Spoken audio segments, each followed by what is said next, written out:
I hope that you guys like this. Anyway, Emerge America is an organization that trains Democratic women to run for office. So women that would run on the Democratic ticket, um, they train Democratic women to run for office. And I think I don't remember exactly when they got started, but I know that they really ramped up their work after the 2016 election, when they were really pushing for more women in office, which I think is amazing.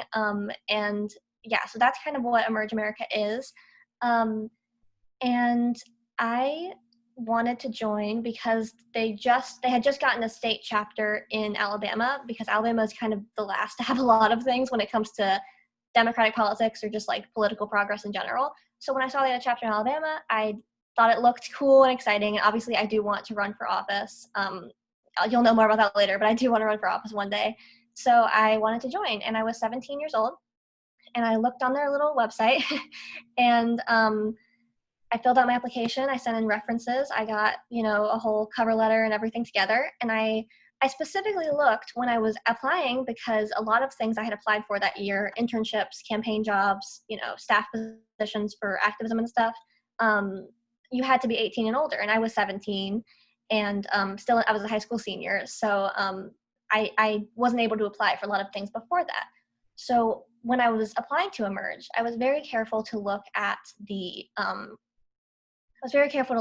age, like descriptions, and if they said anything about, you have to be this old, you have to be in this, type of student. And I was very careful. And I think, that speaks to a larger point about what young people have to do, because we are so often not given opportunities that we can handle because of our age.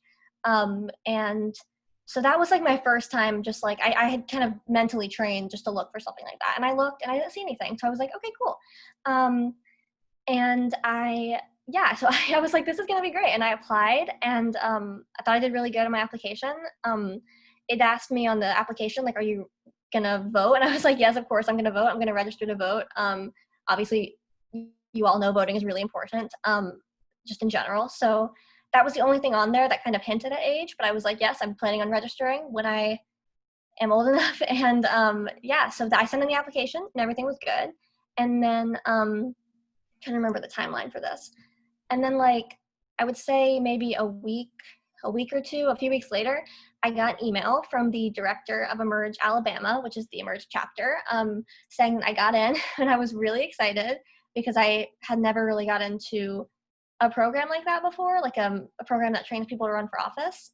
But I got in, and I started talking to the director, and I posted on social media, and I was trying to support them, because I really had, at that point, believed in their work for so long. I had seen what they had done for women nationally who wanted to run for office, and the support that they gave them. And I believe that we need more women and more marginalized voices in politics. So I felt like, yay. I was really pumped about it. I got in. I posted on social media.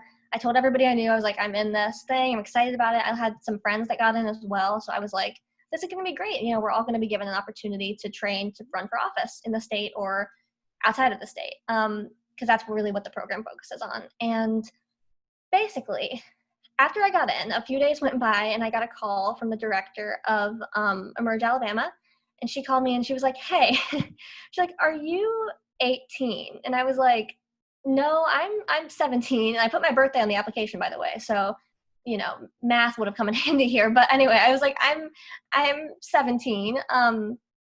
Why? And she was like, well, we've never had a 17-year-old in the program nationally. We kind of normally only take 18-year-olds. And I was like, that's funny, because I didn't see that on the application. So I was like, what does this mean? And she basically said that she would have to check and see if I could still participate in the program. And this was surprising to me for many reasons. First of all, because I think I had more than well enough proven on my application that I was very experienced in activism and community organizing, and that I had the capabilities to participate in the program, regardless of what my age was. But also, the reason it was, I guess, the most surprising is because there wasn't anything on their website about you need to be 18. And it was the Friday before that program was supposed to start. So I was supposed to start that program next week, that next week. And, but there was nothing on their website, the national website, the Alabama website. There was nothing that said you have to be 18. There was nothing that said you have to be, a current voter. It just said if you want to run for office. Oh, and the other thing that's really important to note is that this website said, we accept people of all ages. That was the other thing that was so interesting. I was like, I looked at their website. It's probably still up right now. I haven't looked at it in a minute, but it says, we accept people of all ages, of all races, all everything. And I was like, that's why I felt so comfortable applying. Because I was like, they would not turn down a young woman just because I'm 17 who wants to run for office. Like, that would be wild.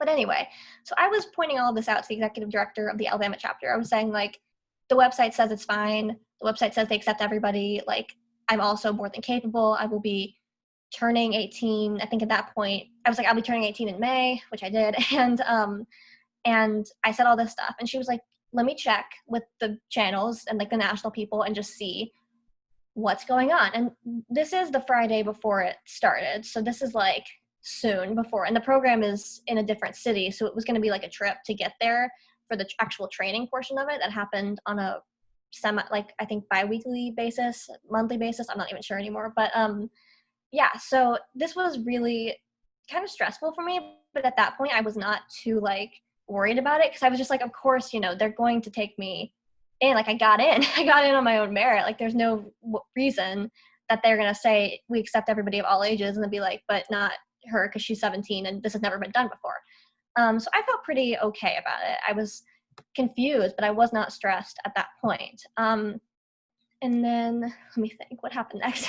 And then, so I waited a day and I didn't hear anything from the director of the Alabama chapter. And I waited another day and I didn't hear anything. And then I was like, I was starting to get a little confused. People were asking me if I was doing it. I was like, I don't know if I'm doing it.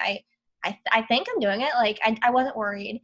And then the director of the Alabama chapter reached out to me, and she had also connected me with someone who worked in the national staff for this organization, and basically said that, she was going to try to make this happen, but it's never been done before, so they were hesitant about it. They didn't know if they would do it. And after she told me that, I was waiting like another couple days, like with no word from them. And so at this point, I'm like, I'm getting stressed. I feel kind of upset. I don't even feel upset at them in particular. I just feel upset because I was like, I don't understand why this is even a problem. Like, I am extremely qualified for this. And then basically, long story short, after waiting and waiting and waiting like days and like just freaking out about it because the program is approaching, like I would have to kind of get stuff together first. I get a call from the director again of the Alabama program, and she says that basically the national organization doesn't want a 17-year-old because they only want people who can currently vote, or they only want people who can currently run for office. And that, she would take it to them. She said she would take it to them, but they would say no. And that they don't want someone, they want to just keep it 18. They don't want to do things in a different way. And so I was kicked out of the program about like a week. I think that was like a week after getting accepted into the program and like a week before the program started. So I was kicked out of the program because I was 17. And the call I had with her when she was telling me about this is really indicative of how age discrimination plays out in our society, because she called me and she, said all this stuff about we don't want you right now. Like, it wouldn't work. We want people who can currently run for office, which, by the way, is a false point because you can run for office when you're 18. But anyway, she was saying all this stuff. And then she said something like, but we really want your help, like, getting young people involved. Like, we really want your help connecting us to young people. And we really want your help on our social media to, like, retweet us and help us out and write for our blog and all this stuff. And I was like, I was realizing, as I think a lot of people who have experienced age discrimination realize, that they didn't want me to help me. They wanted me to help them. And they wanted me to connect them to other young people and to give them, like, that youth audience. But they didn't care about me or my potential or anything that I could bring to them. And so she was asking me, like, would you be willing to help us out? Would you be willing to, like, tell your friends to join this program? And I was like, I don't know what you're talking about. And, she said, we'll be happy to take you in this program when you're 18, which I think is another big thing that kind of bothered me at the time, because I was like, listen, I am well qualified when I'm 17, and I will not be a part of an organization that discriminates based on age and that wouldn't take me when I was just as qualified when I was 17. And I obviously did not for the pandemic, but also just because I wouldn't do that. And because that would have happened this year, because I'm now 18. But yeah, I was like, I was really frustrated after that call because she just said, like, you know, this is the way we've always done things and we're not willing to change it. And I was like, I was telling her, like, I'm going to run for office. I want to do this. Like, and she, you know, she was understanding. I don't blame her in particularly. I blame the organization. And I spoke to a national staff member later that day, and I said, you know, like, change your website. I said, you say you don't discriminate based on age. Clearly you do. So say that so that more young people and young women don't go through this and don't get completely like belittled and looked down on just because your organization is not willing to be honest. And I said that to them, and I wrote a Twitter thread that a lot of people kind of picked up on and retweeted about my experience, just saying, like, sometimes organizations say they don't discriminate on age, and sometimes the organizations lie and they do discriminate on age. And that was kind of the basis of my statement on that. And then, you know, I had a lot more conversations because people in the national team got kind of upset that I did that. And I was just like, listen, I am not here to be your PR. And I think that's what I would say about age discrimination at large for most young people who experience it, is that they really want good PR. They want good connections with young people. Organizations want young people, whether it's political campaigns or just, you know, institutions in general. They want young people to be involved. They want to seem like they like young people, but a lot of times they don't want our ideas. And I have been working, like I said, since I was a little kid on this kind of stuff. So I had experience that I could bring, and that was valuable. And they only cared about their image and how they've always done things. So that was kind of my main experience with that. And then after I talked to them on the phone, you know, they tweeted something out like, we're looking forward to having her next year. And I was like, clearly that was just so they could use my face and get better PR for themselves. And that was my first big experience with age discrimination, because I really felt what it feels like to be not only looked down on, but just completely discriminated against. And especially in something like politics, where I think everyone watching this knows we need more marginalized voices, and not only young voices, like we need women and people of color and non-binary people and poor people and disabled people. And you know, I am a queer woman. I am a disabled, you know, autistic woman. Like, we need my voice and other people's voice in politics, at least just to help move the conversation along. And I think Emerge in general, but a lot of organizations as well, have trapped themselves because they're not willing to accept those voices and those people. I don't even want to know what they would do if like a teenage you know, gender non-binary person applied, or if someone else applied. Like, it was very clear that they had someone they wanted, and even though they didn't make that clear to me, they all knew it in their organization, and they were not willing to have the hard conversation of whether or not they should change. And as we're learning right now with everything that's happening with racial justice in this country, as well as with, you know, economic inequality, we need to be having these hard conversations right now. So hopefully, I don't know if that's changed. I really have not kept up with them at all. But anyway, that was my Emerge America story. And then relating specifically to age discrimination, directly after this happened, I really wanted to file a lawsuit against them for age discrimination. And I filed a legal complaint with the ACLU, and I reached out to some legal people that I knew, like some of my friends who are lawyers and who are older and who obviously are experienced with this stuff. I have family members who are lawyers, and I reached out to them, and I found that the age discrimination laws in this country are not supportive of young people, that you have to be, I don't even remember the exact age, but I know you have to be like, I think 40 or older or 60 or older. Either way, it's well past where I am right now. As I was 17, it was, you know, those laws don't protect young people. So age discrimination against kids is not considered legally, you know, consequential. Like, it's not considered legally a problem. And that was really like, it's like, it was hard to find out, but also I was not shocked when I read that. I was like, this is perfect, because this is how a lot of organizations get away with doing this. And we can talk about ageism against older people. Obviously, that happens a lot as well. I'm not denying that. Ageism against young people is not protected under the law, and it's not. That's a problem because I think it's a double standard, and I think that young people have experienced this in a similar way to me and just in other organizations. I think young people of color have definitely experienced this, like to the nth of what I have. And so yeah, I don't know. That's what I learned though. So I was going to file a lawsuit and then learned that it just wouldn't have, wouldn't have gone anywhere. And honestly, what I asked them to do afterward was just to change their website. Was just to make the policy, either make it more inclusive, either let young women participate, or take that off your website, or don't say that you're going to, because it's unfair. And so, I'm definitely not done with this whole story of Emerge America in terms of what I'm going to do following up. I just really wanted to take my time with it. I really want to think more about it.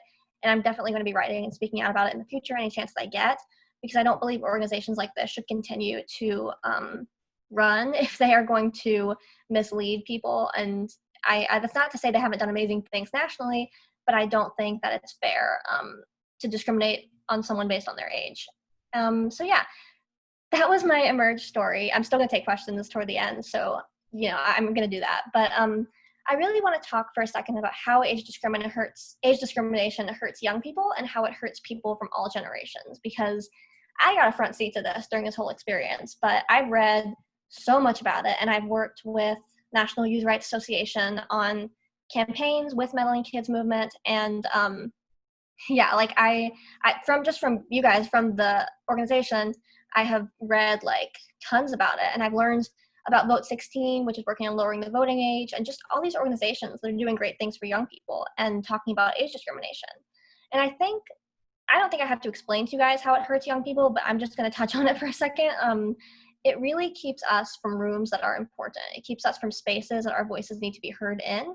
And it's like it physically places a barrier when you can't get in somewhere, you can't get into a political event or an organization because of your age. It keeps us from being able to grow in those spaces, which keeps us from being able to be represented in those spaces.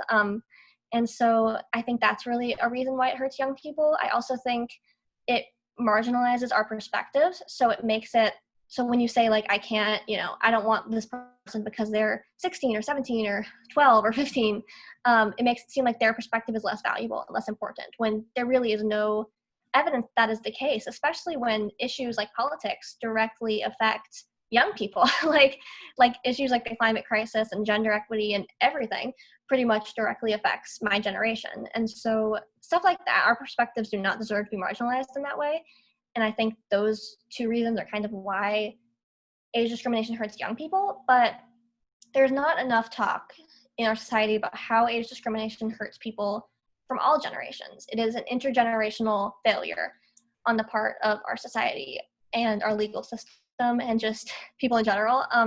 Because when older generations who primarily run these institutions don't hear from us, don't hear our voices, they don't get new ideas that are current with this generation. They don't get to appeal to our generation. And then you could see it in the way that I talked about Emerge wanting my help with getting young people involved and wanting my help getting better social media following. You could see that they, if they had brought me into their program, I probably would have actually been able to help them with that stuff, because I would have brought my ideas as a member of my generation and said, this is what we kind of want to see. We don't just want Snapchat selfies and like TikToks. I mean, those are cool, but we actually want to talk about policy change and talk about the issues that are important to us. And but they didn't get to hear that because they counted me out based on my age. And when older generations count young people out, you are missing out on so much workforce, I guess, that you could have. You're missing out on so much thinking power, on so much organizing power, because young people can organize really well, as we've seen with social movements in the past. And you don't get to hear those new ideas. Another reason that it hurts all generations is because when older people do this, when older generations do this, when they say, we don't want you because of your age, we don't take you seriously because of your age, that microaggressive stuff, when it's just like, you're too young to understand, that's microaggressive age discrimination. And another reason this hurts everybody is because it isolates a lot of people from what the future looks like.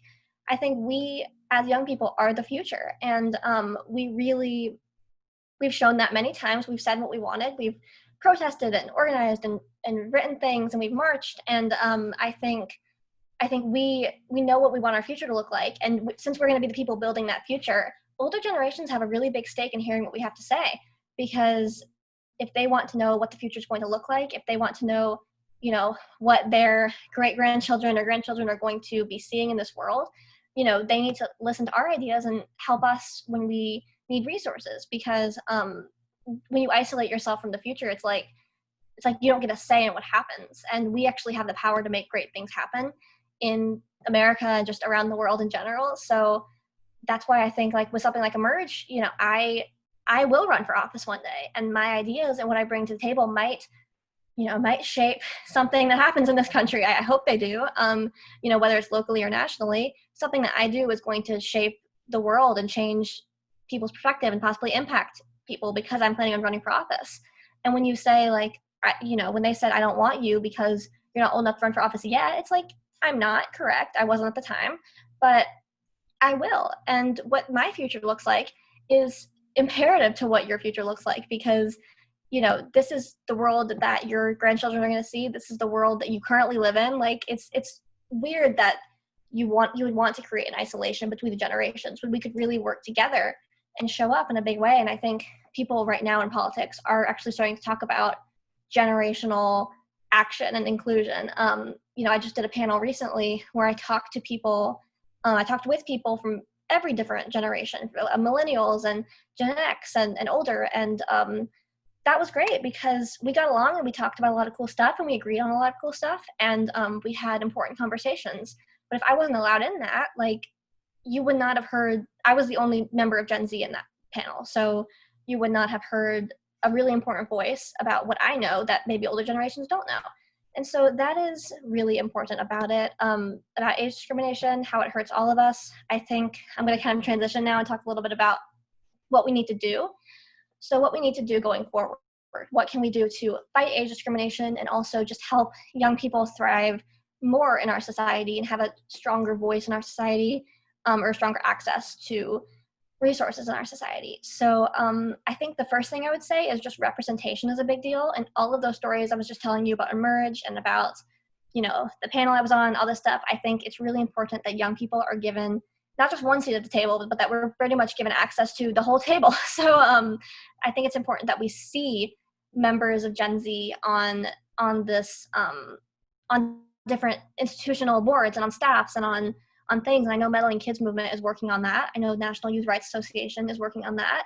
A lot of people are working on that. It's going to happen, definitely, I think, especially because our generation holds so much power in voting, but also just in, how much of the workforce we're going to take up soon and how much economic value we're going to bring, that I think it's going to happen in terms of representation. But, we got to get that on, like, a micro level. So I am, I'm autistic. I've mentioned that. And, a lot of these panels I go to, I am the only not neurotypical, I'm the only atypical person in a room full of neurotypical people. And maybe I'm the only bisexual person, or maybe I'm the only person from the deep South. There's a lot of things. And I think that's why it's so important to have a lot of representation. So there's not just one person speaking as like a token for the entire group. We also need to change age discrimination laws. And I know that, this organization is working on that. I know a lot of people are passionate about that.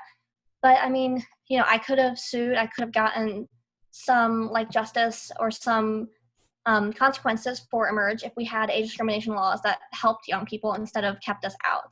And I also believe strongly that we need to change voting laws. This is really important. And this is something I've actually spent a good amount of time of my activism career working on, is lowering the voting age, which I know you've talked about at this convention so far, so I'm not going to do a whole thing on it. But it's important for age discrimination purposes, because if we don't have a vote in our democracy, if we don't get to help decide who our elected officials are, that's a whole block of voting representation that we don't have. It's a civil rights that we don't have. And, I've written op-eds about this, and I've worked on campaigns about this, and I think changing the voting laws, I've suggested lowering the voting age to 16. I know people want to do it lower. Anything we can get for young people. There's something in San Francisco right now that you've talked about at this convention. It's important right now. Anything you can get when it comes to lowering the voting age is crucial. So that's really important. And then also, I know I touched on this at the beginning with representation, but really it's important to work with young people. So if you are older and you're watching this, or maybe if you know someone that's older and has a position of power, whether it's like just, runs a company or works at an institution, or works for a nonprofit, like ask them to include young people in their conversations. That is the way we're really going to make change, is if we just insert ourselves into these places. And we've seen it happen with a lot of social issues, with a lot of, you know, economic issues, with environmental issues. When we insert ourselves into these positions of power and work with older people, it's going to be really helpful. So I'll just wrap it up before I ask some questions. So I am on, I'll give you guys my social media real quick. I'm just on Instagram right now. Just my name is Isabel Hope. If you search that, you'll find my Instagram, you find my Twitter, Facebook. I'm a little bit less active on those, but if you want to learn more about the fight to amplify the voices of young grassroots activists, meddlingkidsmovement.com. There's a link to it in the chat, I believe. Thank you for doing that. And yeah, I'm working on a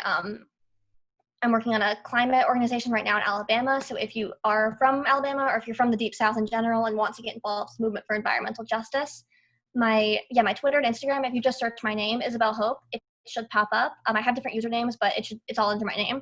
And yeah, just reach out to me anytime. I would be happy to work with you on any of these issues. And yeah, thank you. Someone said they follow me on Twitter already. Thanks. I appreciate that.